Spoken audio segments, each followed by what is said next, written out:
Muy bien, les doy la bienvenida a cada una de ustedes, también a Alex, a estas reuniones finales de la lectura e interpretación de nuestro Evangelio de Juan. Es un verdadero y ha sido un verdadero regalo este proceso. Y gracias a Dios lo mejor viene al final, porque estamos en pleno relato de la resurrección. Y es así como cuando la vida explota y se muestra al mundo, es así como nosotros somos invitados a compartir y recibir esa vida de parte de Cristo Jesús. Las invito entonces a tener un momento de oración y así nos preparamos para la lectura de este día. Oremos. Amado Dios, que tu palabra sea un bálsamo y un consuelo para nuestras vidas, y que la resurrección de tu Hijo sea vida plena para todos nosotros. Que cada uno que ve la cruz, Señor, pueda ser salvado por esta y por la fe que recibimos de ti. Nos ponemos en tus manos para la lectura de tu palabra y esperando la inspiración de tu Santo Espíritu. Te lo pedimos en nombre de tu Hijo Jesucristo, nuestro Señor. Amén.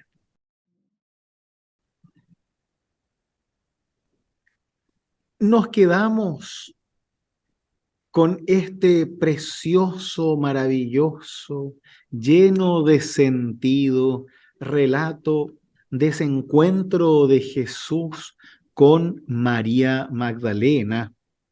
Es María Magdalena quien se transforma en la primera predicadora del Evangelio, al menos según el Evangelio de Juan. El evangelista Juan lo que desea es poner por sobre los apóstoles, por sobre la institucionalidad de los apóstoles, la persona de María Magdalena, no tanto porque ella fuese una mujer tan superdotada, sino porque ella representa a todas las mujeres, porque ella representa la lucha de las mujeres, porque ella representa la soledad de las mujeres. Ella es todo eso. Ella personifica la lucha de las mujeres en un mundo de hombres en donde Jesús solidariza con ellas y les encarga el mensaje más importante de la historia, el mensaje de la resurrección. Y se lo encarga a la única persona que no iba a dudar, a la única persona que iba a estar dispuesta a dar su vida hasta encontrar el cuerpo de Jesús, que creía se lo habían robado, a la única persona que, aunque sea abandonada por los apóstoles que la dejan ahí sola en el sepulcro, ella sigue buscando, sigue esperando, sigue escuchando, sigue mirando, hasta que encuentre una solución hacia la búsqueda de su maestro. Es así que María se torna esa mujer principal para el Evangelio. Es por eso que ahora vamos a continuar con el relato apostólico, es decir, una vez que María Magdalena fue a anunciar a los discípulos que había visto al Señor y que él le había dicho esas palabras. Así termina con el versículo 18, la lectura de la semana pasada. Veamos hoy desde Juan 20, versículos 19 hasta el 29. Juan 20, 19 al 29. Yo voy a leer. Al atardecer de ese mismo día, el primero de la semana, estando cerradas las puertas del lugar donde se encontraban los discípulos, por temor a los judíos, llegó Jesús y poniéndose en medio de ellos, les dijo: La paz esté con ustedes. Mientras decía esto, les mostró sus manos y su costado. Los discípulos se llenaron de alegría cuando vieron al Señor. Jesús les dijo de nuevo: La paz esté con ustedes. Como el Padre me envió a mí, yo también los envío a ustedes. Al decirles esto, sopló sobre ellos y añadió: Reciban el Espíritu Santo. Los pecados serán perdonados a los que ustedes se los perdonen y serán retenidos a los que ustedes se los retengan.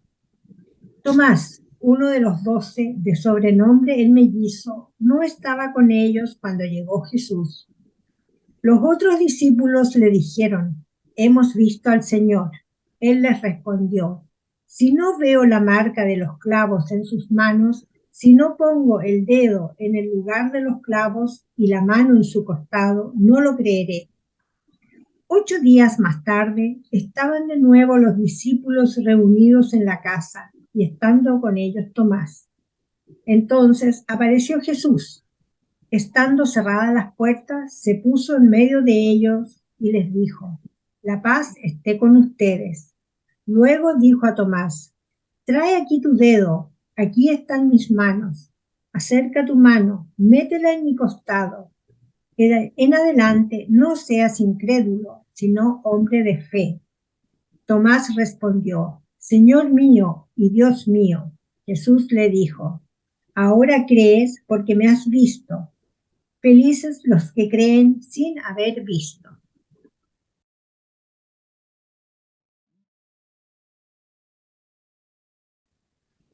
Una pregunta, más abajo dice: Jesús realizó además muchos otros signos en presencia de sus discípulos que no se encuentran relatados en este libro. ¿Y por qué no lo relatan si es tan importante las obras que hizo Jesús?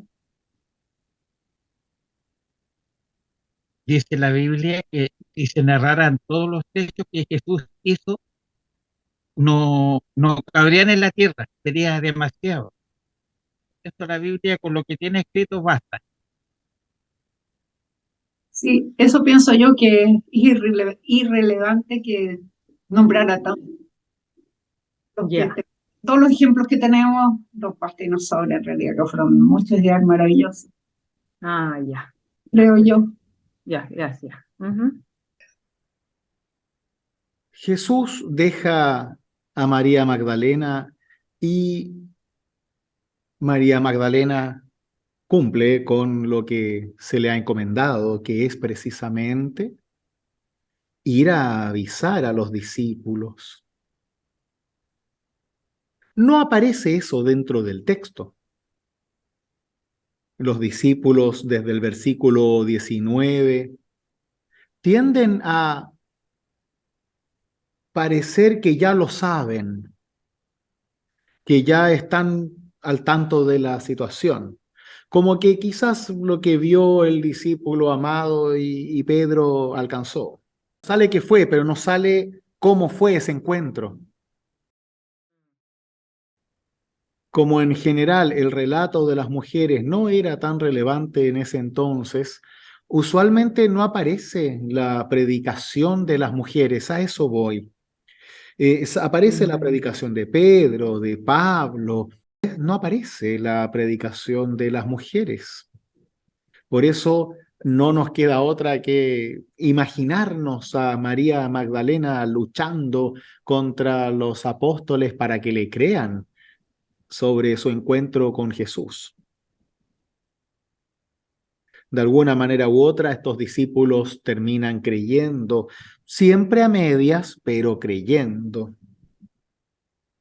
Y así, al atardecer de ese mismo día, es decir, cuando ya cae la noche, todos estos pequeños datos para Juan son muy importantes, porque cuando empieza a anochecer, implica para el Evangelio que empiezan a salir las dudas, las tinieblas, aparecen los miedos y las discusiones. Cuando alguien se aparece al anochecer o a la madrugada o al atardecer, implica que hay oscuridad. Y esa es la oscuridad que vamos a ver también en los discípulos. Dice que al atardecer de ese mismo día, el primero de la semana, estando cerradas las puertas del lugar donde se encontraban los discípulos por temor a los judíos, a la persecución, Jesús llega y les desea paz. En primer lugar, ahí donde dice estando cerradas las puertas, tenemos que imaginarnos que se está refiriendo a puertas más que cerradas, son trancadas, puertas que están totalmente cerradas con una viga en la mitad, están protegiéndose de lo que hay alrededor, que es la persecución. Hay judíos junto con militares romanos persiguiendo a los apóstoles por la simpleza de que tú no puedes dejar vivo al maestro sin matar a los discípulos, ya que usualmente los discípulos se vuelven más fuertes cuando muere su maestro. Y así siempre sucede en la historia también. Entonces ellos están escondidos, no solamente están encerrados, están trancados, ocultos. Armaron un refugio, un fuerte en la casa donde estaban. Por eso es muy interesante que Jesús se pone en medio de ellos, aparece celestialmente, no abre la puerta, no toca la ventana, no rompe el techo, simplemente aparece. Tenemos que imaginarnos esta imagen de uno escuchando la puerta a ver si hay ruidos, otros mirando por el techo, otros mirando por la ventana, todos haciendo algo, viendo la información que hay afuera para ver si los descubren o no. Y en esa lucha, en esa búsqueda, en esa ansiedad total, aparece Jesús en medio. Es como que aparece en la espalda de todos, porque todos están mirando hacia afuera. Y Jesús aparece al medio.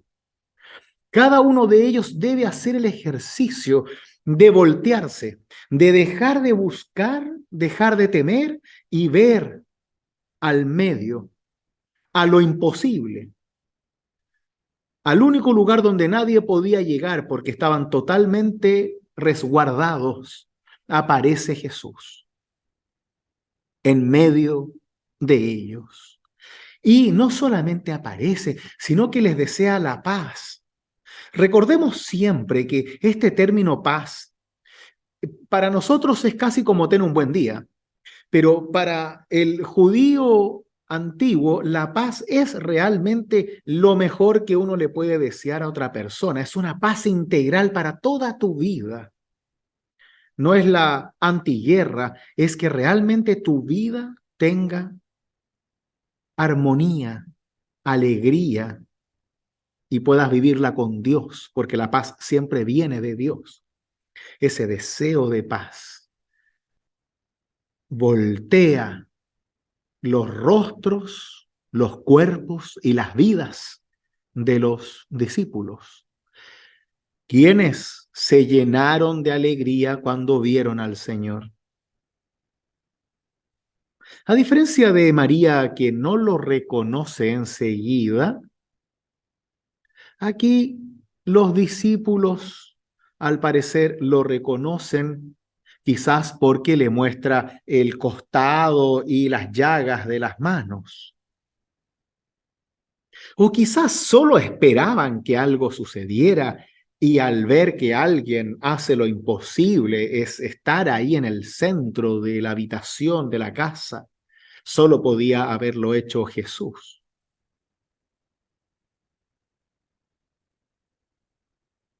Así nos vamos imaginando este momento lleno de luz en un espacio oscuro.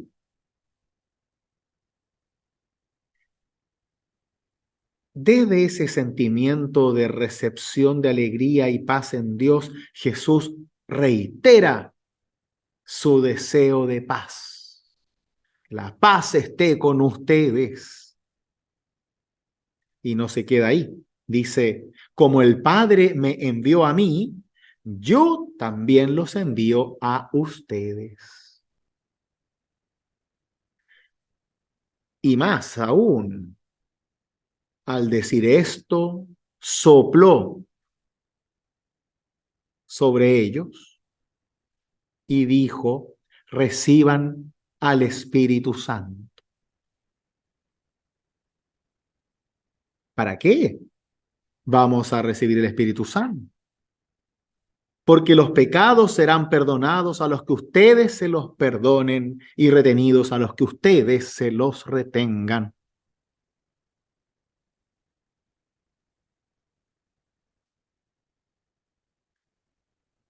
Jesús los envía, los manda hacia una misión. Era la misión casi tan imposible como que alguien entrara a esa casa resguardada como una fortaleza, pues ahora la misión se transforma en una misión de perdón.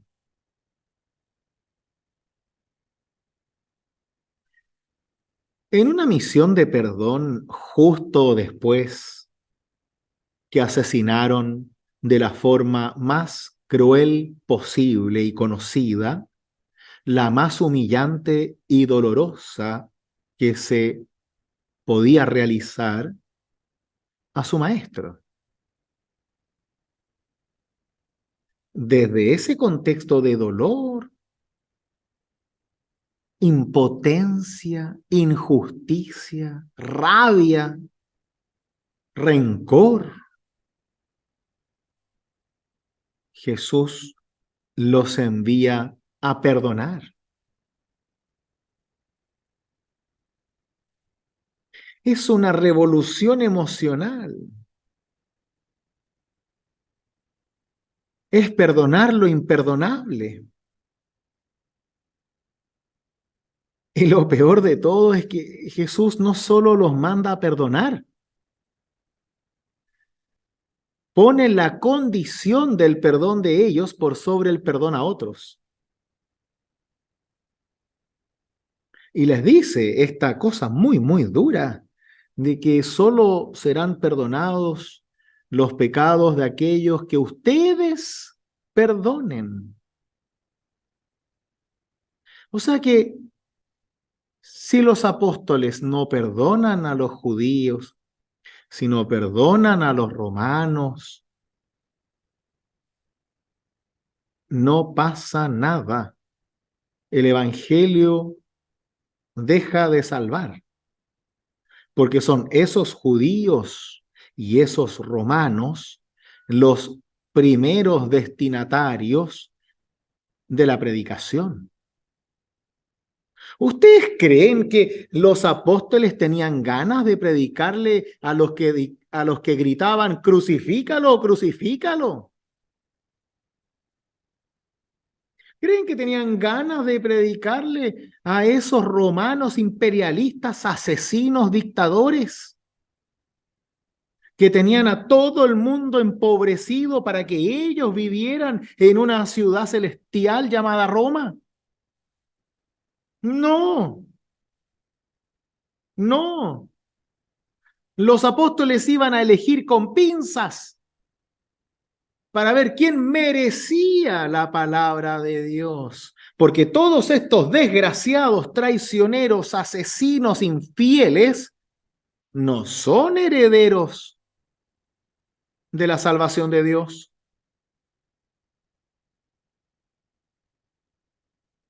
Así es como pensamos los seres humanos, ¿o me equivoco? O sea, nunca olvidemos la empatía que nosotros tenemos que tener con esos apóstoles.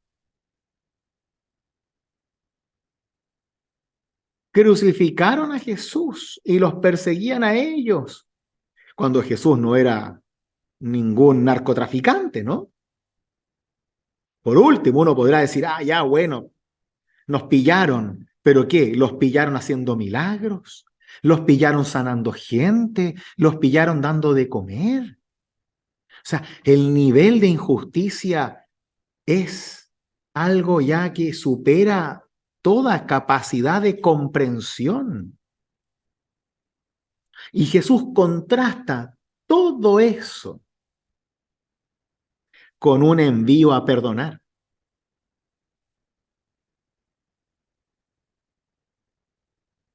Es una contradicción humana insalvable.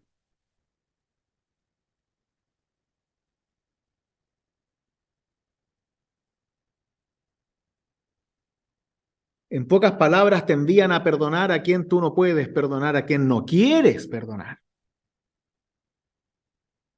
Así de simple.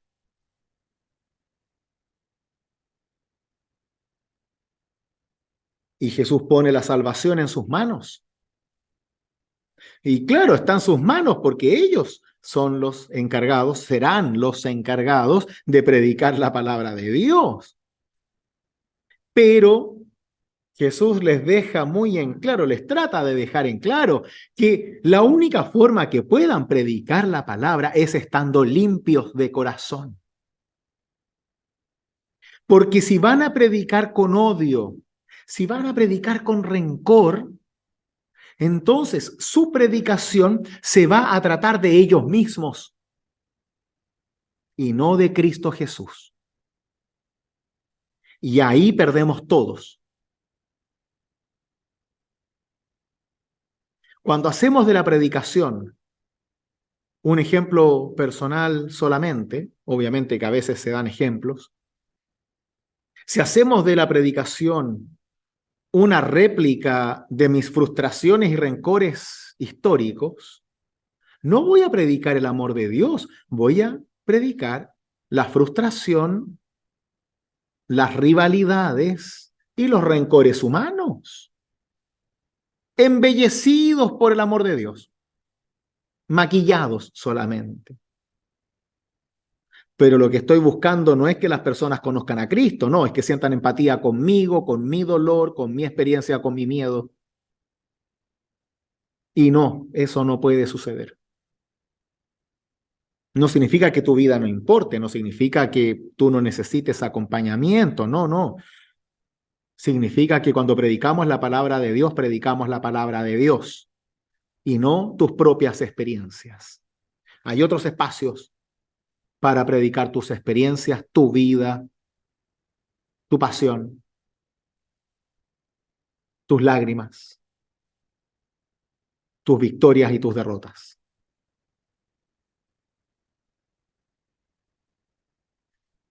Jesús sopla sobre ellos para tener una presencia sensorial del Espíritu.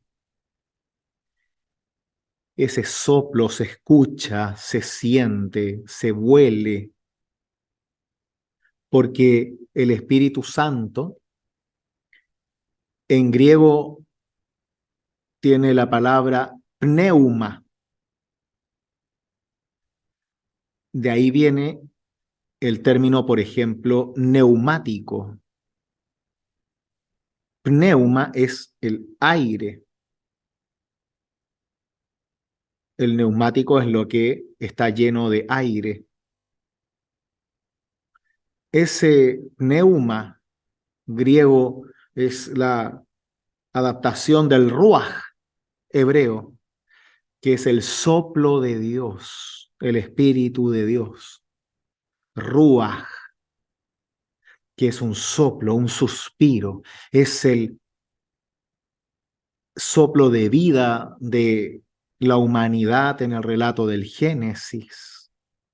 Es el soplo de Dios que revolotea sobre las aguas en la creación. Es la vida de Dios que recibimos cada uno cuando percibimos el aire que sopla en nuestro rostro. Es esa presencia generalizada de Dios en el mundo. Ese soplo es una experiencia sensorial del Espíritu Santo. para que ellos no solamente lo crean, sino también lo perciban en su cara.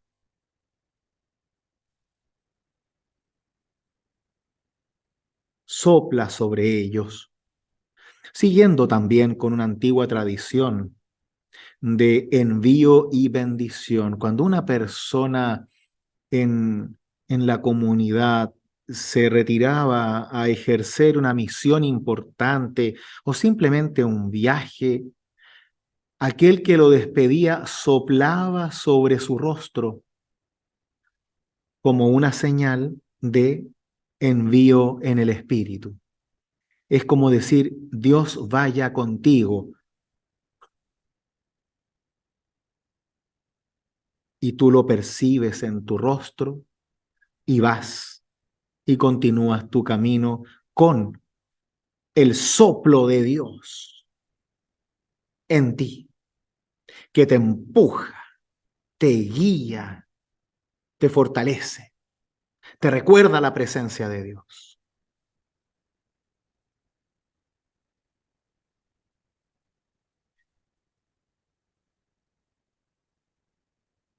Jesús se encarga de que los discípulos puedan percibir más allá de lo encerrado que estaban sus corazones.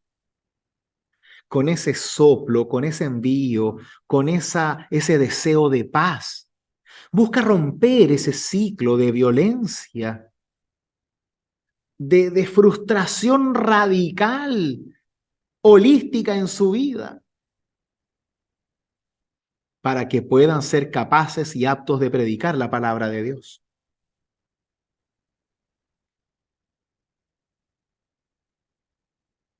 ¿Qué les hace pensar esta forma de Jesús?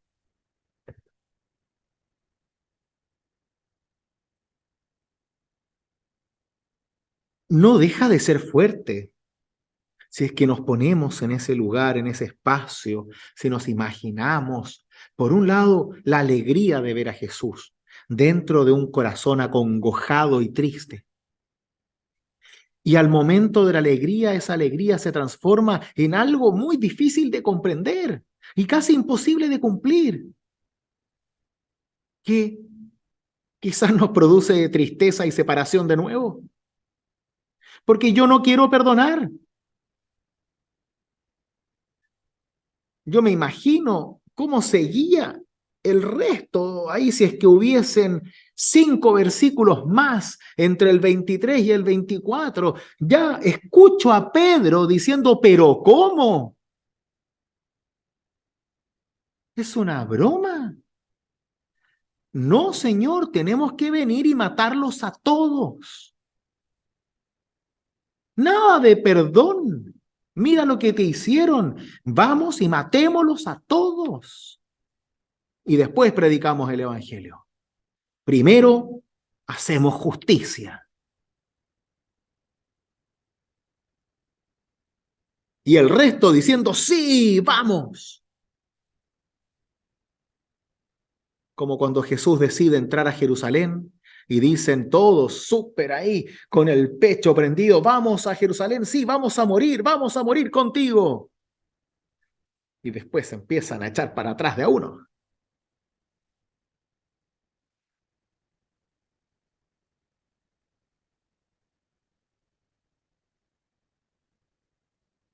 Es tan humano.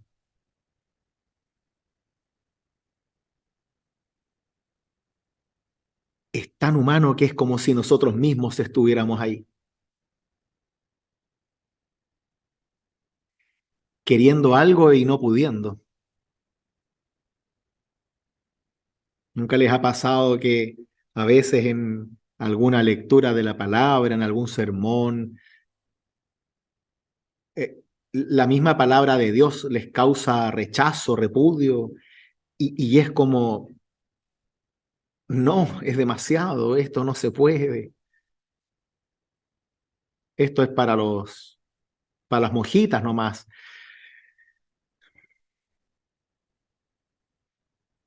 Y bueno, Jesús espera lo mejor de sus discípulos y también espera lo mejor de nosotros como sus discípulos.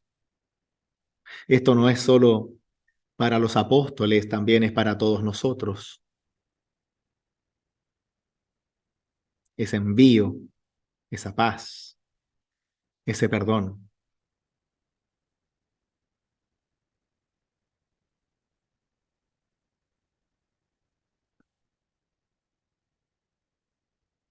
Así llegamos a este relato de Tomás, uno de los 12 que tuvo la mala suerte por alguna razón que desconocemos, que no estaba presente cuando Jesús se apareció. Ese sí que estaba caliente, po. Ese sí que estaba enojado, frustrado, lleno de rencor. Toda la alegría de los otros. Uy, sí, vimos a Jesús, era todo verdad, qué maravilla. Él,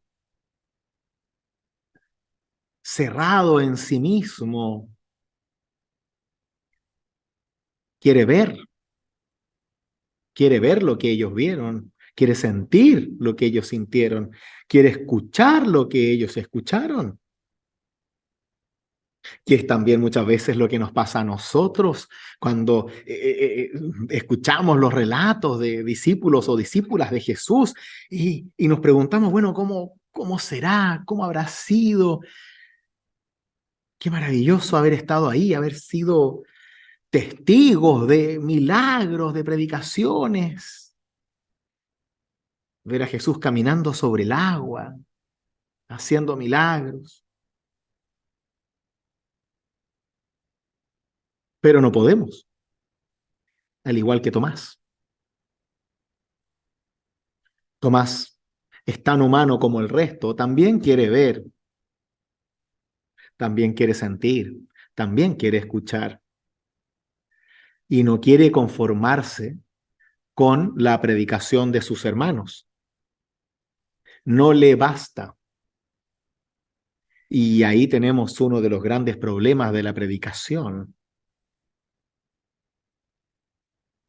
Y es que muchas personas necesitan más, necesitan pruebas, necesitan fuegos artificiales, necesitan que se abra el cielo, que hagan milagros. Pero el apóstol Pablo dice que la fe no viene de los milagros, ni de que el cielo se abra, ni de relámpagos y centellas. La fe viene por el oír la palabra de Dios, viene por escuchar el evangelio. Y por eso hay que predicarlo, porque ahí está la fe.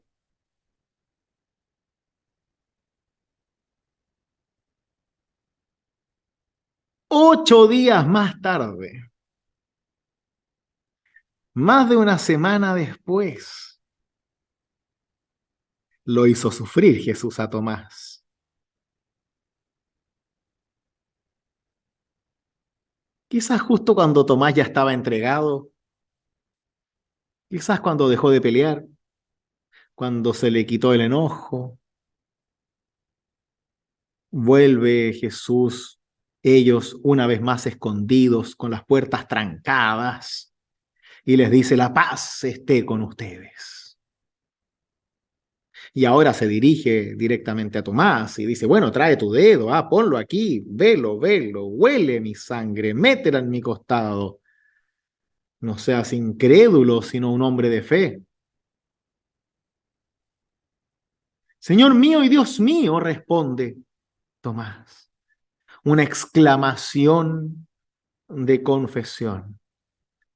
Ahora es su Señor, ya no es su maestro.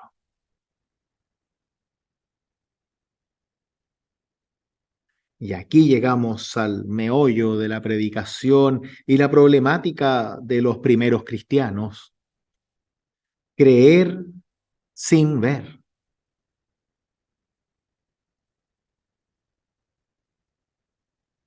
Este ejemplo de Tomás precisamente busca ofrecer un camino de empatía para la comprensión de esta problemática, porque ¿Quién no quiere ver? Todos queremos ver. Pero tenemos que saber que en la vista no está la fe.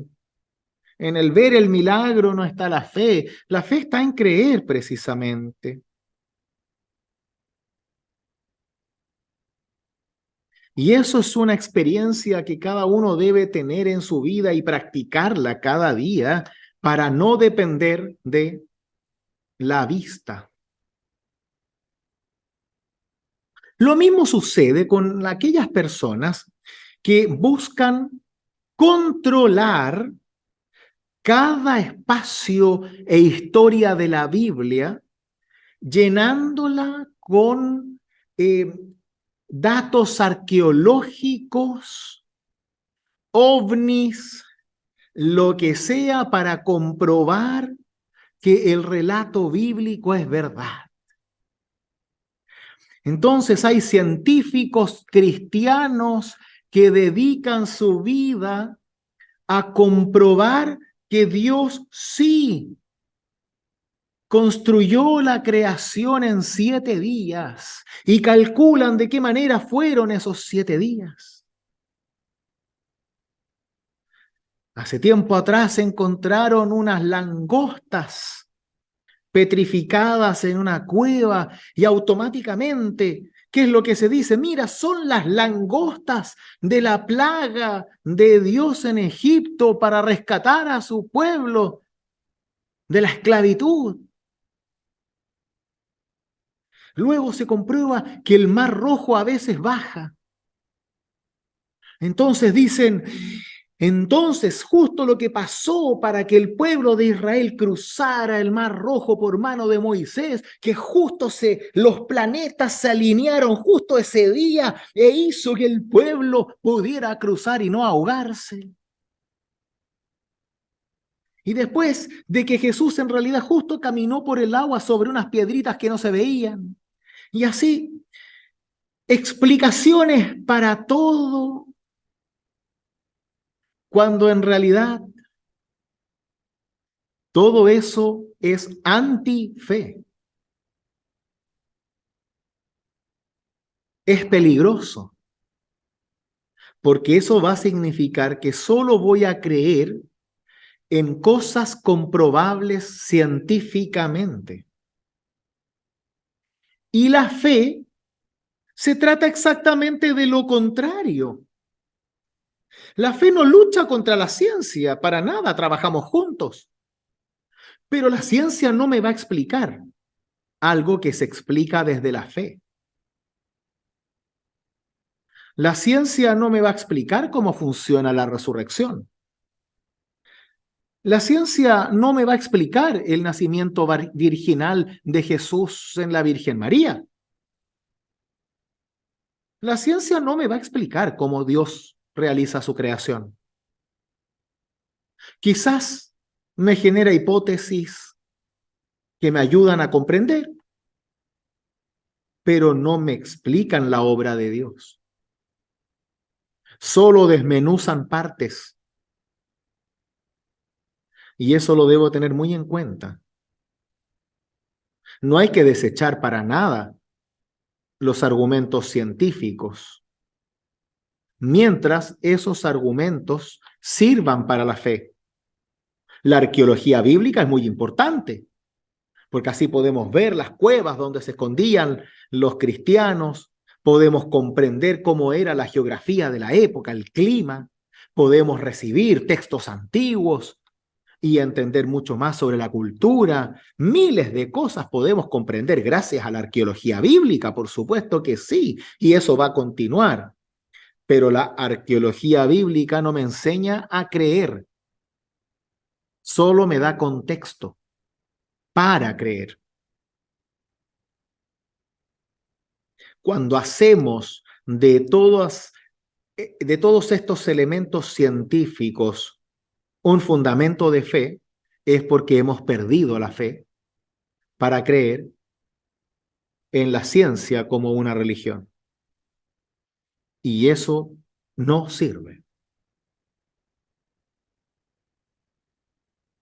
Porque estamos haciendo lo mismo que Tomás, que si no ve, me niego a creer. Y la fe trata de creer sin ver, porque se trata de una fe que salva y no de aspectos científicos de la física de nuestro planeta.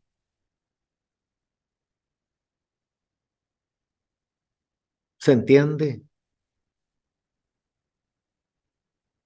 Es un peligro. Y eso no se me entienda mal, no significa que no estemos constantemente buscando información científica. Claro que sí, los mapas, etcétera. Sino que no le damos a la información científica una declaración de fe. Yo no creo en la arqueología, creo en Cristo. La arqueología me ayuda a comprender cómo era el mundo de Cristo, para que yo pueda creer más en Cristo aún, empatizando con sus pasos, con lo que hacía, con lo que comía, conociendo su cultura y así permitiéndome inspirar más.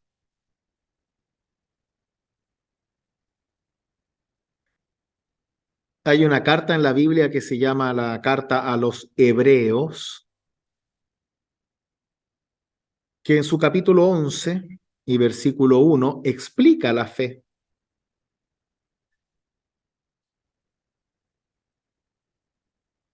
Y dice, ahora bien, la fe es la garantía de los bienes que se esperan, la plena certeza de las realidades que no se ven.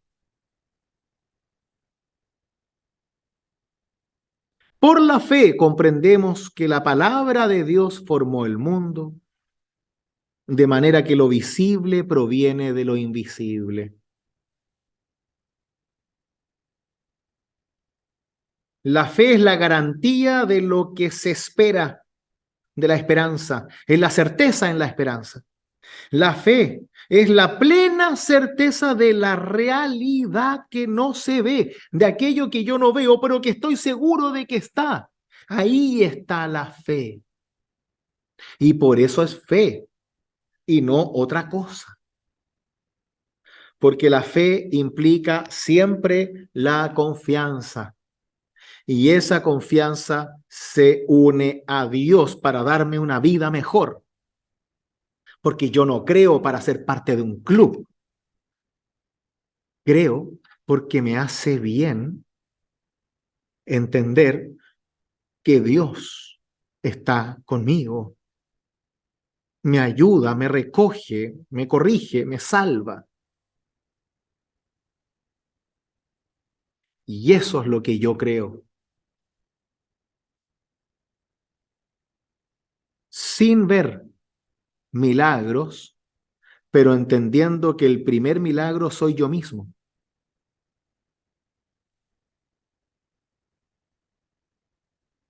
Por ser un hijo de Dios, que Dios perdona, por ser un pecador, que Dios utiliza como instrumento suyo.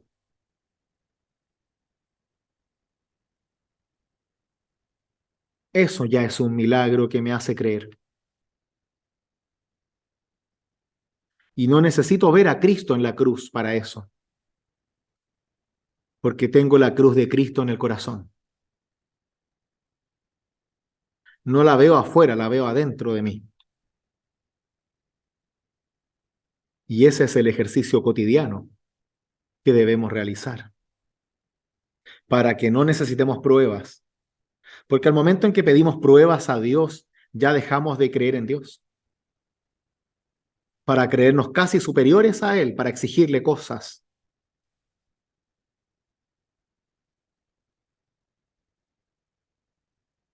Desde esa fe sin ver, el mismo Evangelio nos coloca una advertencia tremendamente importante, que va a ser otro obstáculo para la fe. ¿Y qué pasa con lo que no sabemos? ¿Qué pasa con los diálogos que faltan? ¿Con las experiencias de Jesús? ¿Con la niñez de Jesús? ¿Dónde está la polola de Jesús? ¿Qué pasa con todo esto?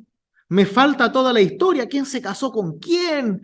¿Quién engañó a quién? ¿Qué le pasaron a los discípulos? Me faltó toda la telenovela. ¿Dónde quedó José? ¿Qué pasó con María?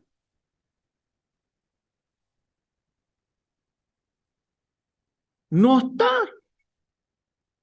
Se fue. Y ahí el evangelista dice, Jesús hizo muchas más cosas y muchos signos, muchos milagros, muchas cosas, pero lo que tienen aquí basta para creer, no para escribir un libro sobre la biografía de Jesús y la ciencia bíblica. No, porque esto, queridas mías, es para creer, para tener fe. Y desde la fe aprender a vivir. Si me voy a quedar con esta idea tan infantil y muy cómoda de que no voy a creer porque me falta información, entonces solo vas a creer en lo que tú quieras creer, en tu propio Dios, a tu medida. Yo creo que en este manso libraco tenemos suficiente. Nos hemos demorado más de un año en leer el Evangelio. Y cada vez que nos reunimos a leer el Evangelio es como si el sol saliera de nuevo. Y nos vamos a poner difíciles. Pucha, es que justo no supe lo que María Magdalena les dijo a los discípulos. Bueno, los discípulos creyeron.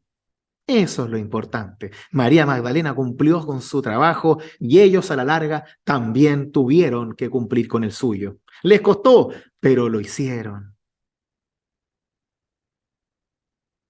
Ahí está la fe, lo demás son pruebas humanas,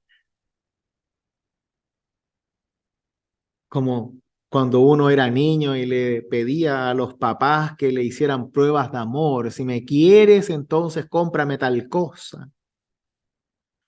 Hazme cariñito, hazme un kuchen. Si se fijan, no somos tan distintos en nuestra relación con Dios.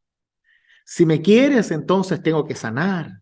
Si me quieres, muéstrame el camino. Si me quieres que llueva o deje de llover. Si me quieres, entonces debo encontrar polola y casarme, no sé. Y a la larga ponemos pruebas a Dios cuando en realidad Dios está siempre con nosotros.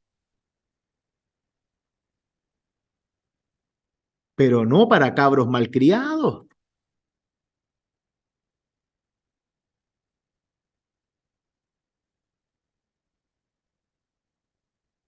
Y ahí es cuando Dios nos dice esa mentira que le decimos a los hijos. No, si yo los quiero a todos por igual. Cuando todos sabemos que los menores somos los favoritos. Y que nadie diga lo contrario.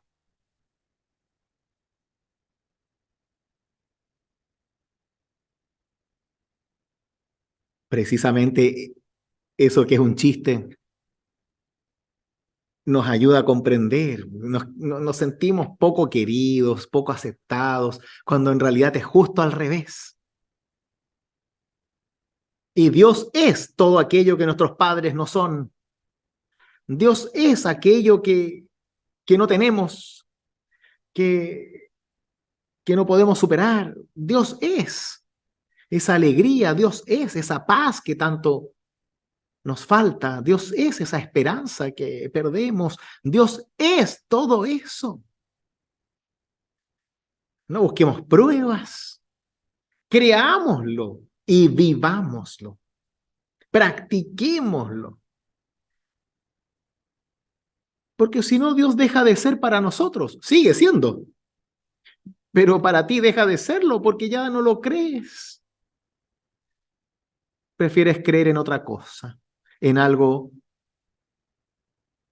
que sea más rápido, más inmediato, en algo que tenga más luces o que quizás puedas mostrar.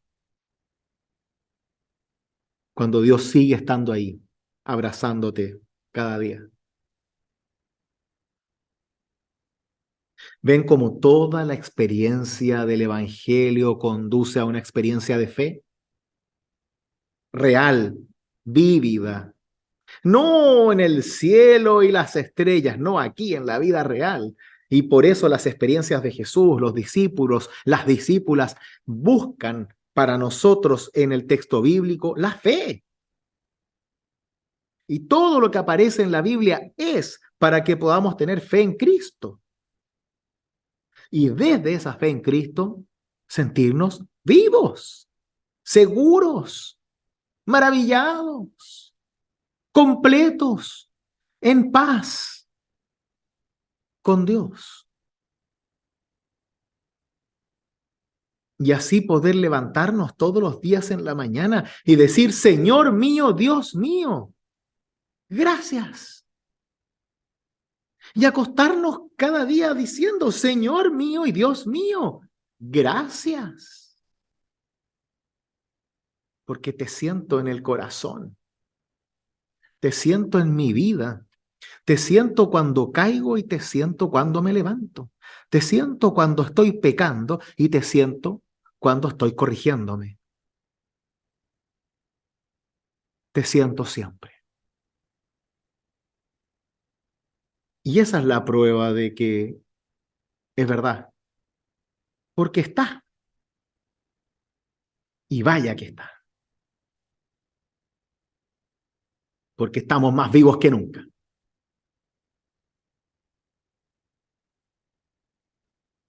Y hoy en nuestro encuentro de diaconía se notó. El ruido en la iglesia parecía como si fuese una jauría de perros recibiendo ayuda. Pura alegría, gritando, contando cosas.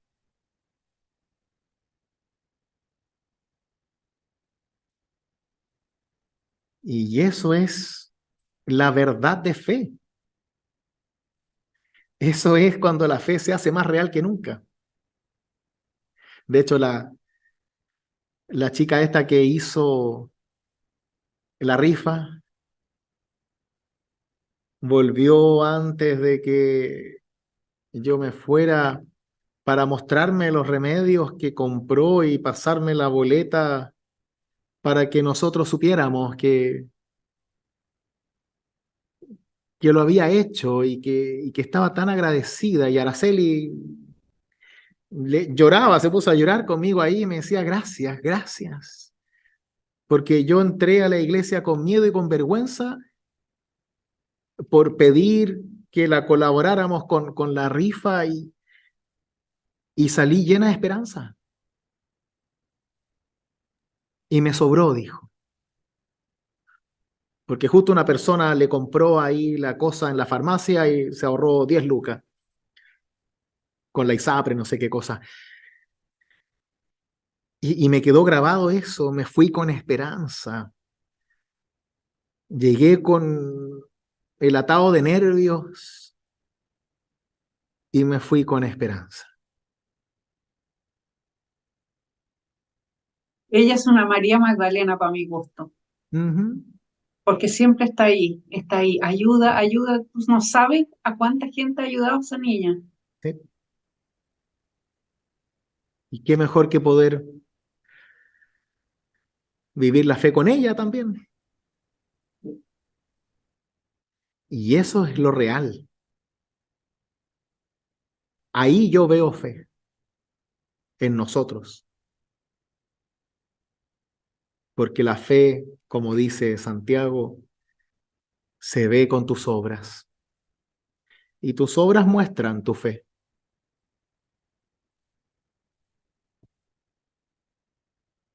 Y cuando las obras muestran fe, entonces producen esperanza, producen consuelo, acompañamiento, cariño, aceptación, dignidad.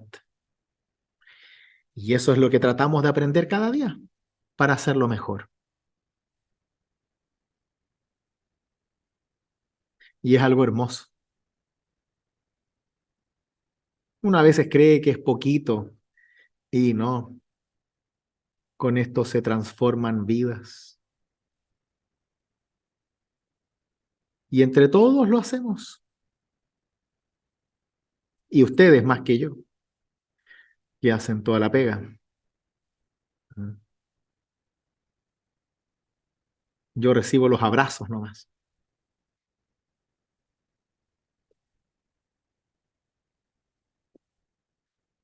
Todo conduce a la práctica de la fe. Si no ponemos nuestra fe en práctica, entonces perdemos la fe. Si no compartimos esa fe, perdemos la fe. Si no predicamos esa fe, nos olvidamos de la fe. Si solo esperamos ver pruebas y milagros de fe, entonces quizás no queremos tener fe. La fe no se trata de control, se trata de entrega. Hasta que Tomás no se entrega, no puede creer. Y nuestro ejemplo de entrega lo vimos la semana pasada con María Magdalena, que lucha por encontrar a su Señor y lo único que quiere después es hablar de Él. Pues ahí está, un buen ejemplo de fe a seguir. Y que Dios nos guíe para hacerlo con la misma fuerza, con el mismo espíritu, con la misma dedicación y valentía, como lo hizo María Magdalena y como luego aprendieron a hacerlo también sus discípulos y apóstoles. Que así sea. Amén.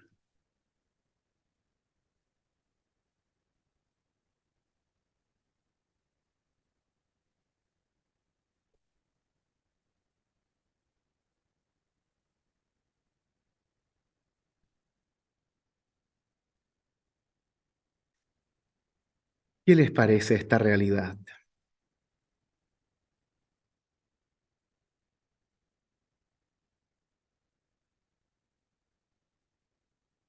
¿Es cercana a sus vidas?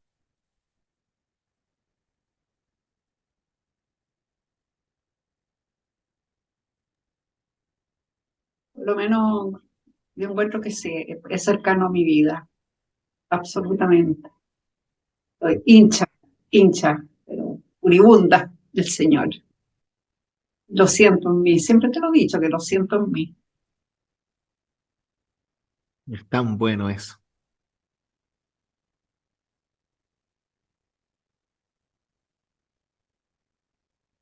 ¿Cómo lo viven ustedes?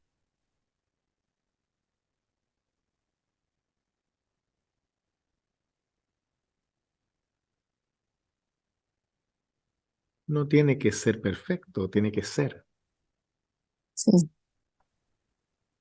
tiene que ser, pero algunas veces hay situaciones en las que uno realmente pierde, bueno, lo voy a hablar por mí, pierde uno como de repente, pues se desespera y como que, porque justamente quiere controlar todas esas cosas y entonces digo, o sea, quizás uno lo cree, obviamente yo siento que sí, efectivamente está dentro de mí, pero eh, o sea, recaigo en situaciones cotidianas en vez de confiar, entonces quiero controlar.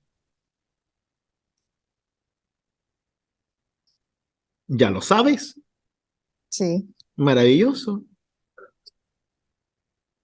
El 50% lo tienes listo ya. De a poquito vas a ir confiando más. Tienes harta vida por delante todavía. Ujú. Lo importante es disfrutar el proceso, no tomarlo como una carga, ni comparar tu fe con la de otros, porque cada uno cree como puede, con sus propias características. Algunos serán más espirituales, otros no. El tema es que te haga bien, y yo creo que en eso estamos. Te hace bien. Y si te das cuenta con eso que te hace bien, que a veces eres muy controladora o algo así, bueno, ya sabes qué hacer entonces. De a poquito, de a poquito. El mundo no se hizo en un día y los discípulos se demoraron toda una vida en cumplir con la predicación de Jesús. No esperes hacerlo de un día para otro, disfruta el proceso y valora y aplaude cada cambio, cada mejora. Es una maravilla, sí es un regalo, no es una competencia. Acá nadie llega primero ni último, vamos todos juntos. ¿Mm?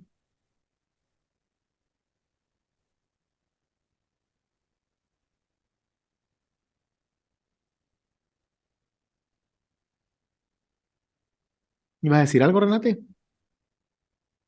A mí me tocó lo del perdón. Eh, a diario uno pasa rabia, se enoja, dice cómo puede ser esto, por qué esto, otro. Y a lo mejor grandes cosas, grandes fallas, grandes errores que vemos en otras personas, eh, las perdonamos. Pero esas cositas chiquititas del día a día que nos dan rabia, eso es lo que tengo que aprender a sacar de mí. De injusticias que uno ve y dice, ¿por qué esto es tan injusto? ¿Por qué tiene que pasar esto? Pero en realidad, eh, claro, muchas veces a lo mejor puedo yo hacer algo para evitar esa injusticia, pero no voy a poder ayudarle a todos tampoco. Yo le doy gracias por la vida que tengo, por lo que puedo hacer, por cómo vivo, cómo estamos. Pero hay tantas cositas chicas que uno dice tan injusto porque la otra persona no puede estar igual que yo. Eh, y me da rabia. Tengo que aprender a controlar eso también. Claro, todos. Además que uno nunca debe olvidar que la vida sigue siendo una vida real, con dificultades reales, con vecinos reales, con problemas reales, y así es. Y la pregunta es precisamente, ¿cómo vivimos con todo eso? Y todos lo tenemos. El tema es cómo aprendemos a vivir con aquellas cosas que podemos cambiar y también con las que no podemos cambiar, sin tomarlo como un castigo, sino como parte de la fragilidad de nuestro mundo.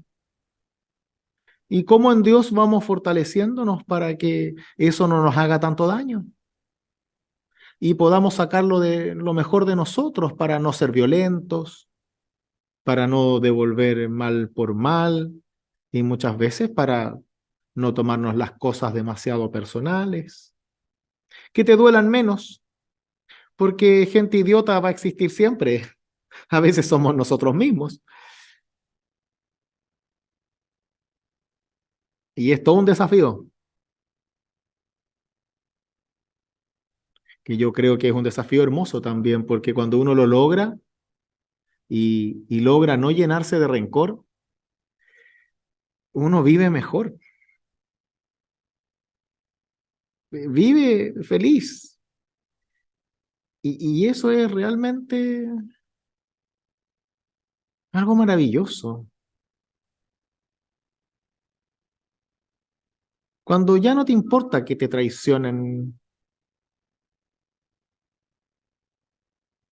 es algo maravilloso.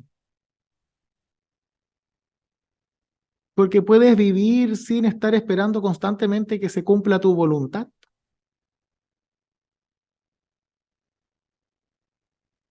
Y por No es supuesto que hay frustraciones y todo, pero es como es. es que yo quisiera que así como yo vivo, como yo estoy contenta, agradecida, todo el mundo pueda estar igual. Claro, y por eso tenemos una iglesia. Sí, pero como dijiste delante, es un grupito minúsculo el que estamos ayudando. Cómo poder abarcar más, cómo poder ayudar más, cómo hacer entender a mucha gente que no cree. Eso me frustra.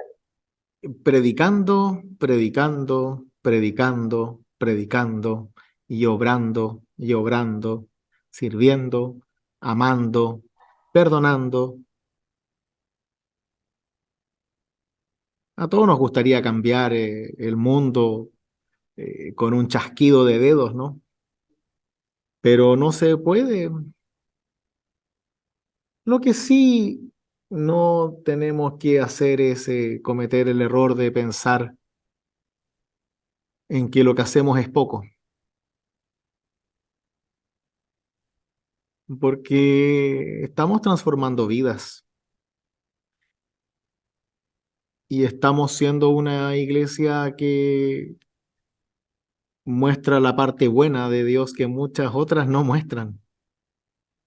Y creo que eso vale la pena. Y dar el ejemplo. Claro,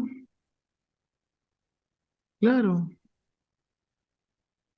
Tampoco hay que hacer una defensa de que seamos pocos y somos los mejores, no, para nada. Sino que yo creo que siempre hay que estar seguro de que vamos por el buen camino primero, para que después podamos sentirnos mejor y estar mejor mientras predicamos la palabra. Pero el hecho de que el mundo no sea tan bueno como nos gustaría, o que la gente no crea como a mí me gustaría, es una invitación a seguir trabajando y a no mirar en menos lo que se hace. ¿El Milo creía antes de conocerte a ti? Y ahora va toda la semana a la iglesia. Podría no ir y ahora va. Si tú crees que eso es poca cosa, estás totalmente equivocada. Porque tu ex no iba, este va, y va siempre. Algo hiciste bien ahí.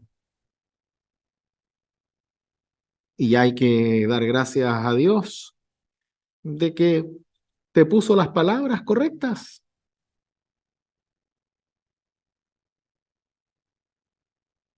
Y ahora te acompañan no solamente en la vida, sino también en la fe. Y eso es un milagro de Dios, querida mía. Y no es pequeño, es bastante grande.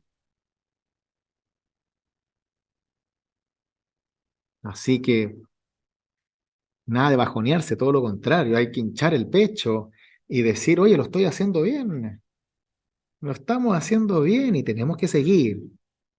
Y cada vez lo vamos a hacer mejor. ¿O no, chicas? ¿O no, Alex? Sí, cada vez lo vamos a hacer mejor y con la cara llena de risa como corresponde.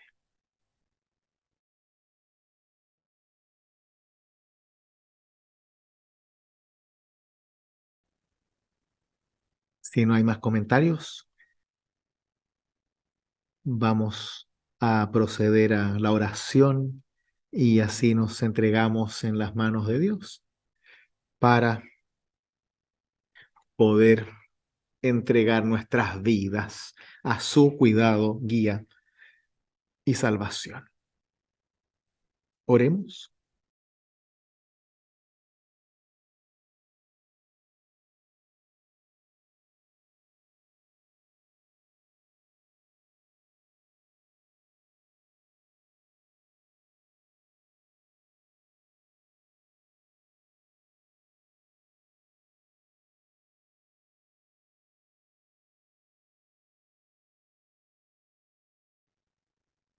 Amado Dios, ayúdanos a ver aquellos milagros que tú haces no afuera, sino adentro de nosotros.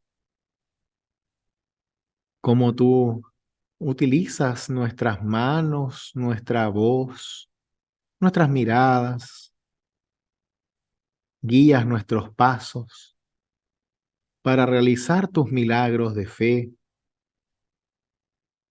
que son el perdón, el alimentar a otros, el abrazar al que sufre, acompañar al que está solo. Porque perfectamente podríamos no hacerlo. Y tú nos inspiras a hacerlo. Y hacerlo con amor.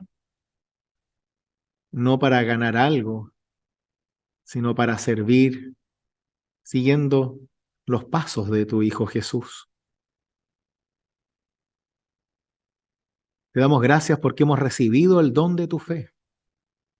Y aunque a veces pensamos que esa fe no alcanza, tú siempre nos muestras y nos enseñas de que tu fe siempre alcanza, de que tu fe siempre es suficiente, porque eres tú quien realiza la obra y nosotros los instrumentos de tu amor. Continúa guiando nuestras vidas, nuestra iglesia. Danos la humildad constante que necesitamos para no caer en ningún orgullo. Protégenos y aléjanos de todo mal y condúcenos por los caminos del cumplimiento de tu voluntad. Todo esto lo entregamos en tus manos con la oración que tu Hijo nos enseñó. Padre nuestro que estás en los cielos, santificado sea tu nombre. Venga a nosotros tu reino. Hágase tu voluntad, así en la tierra como en el cielo.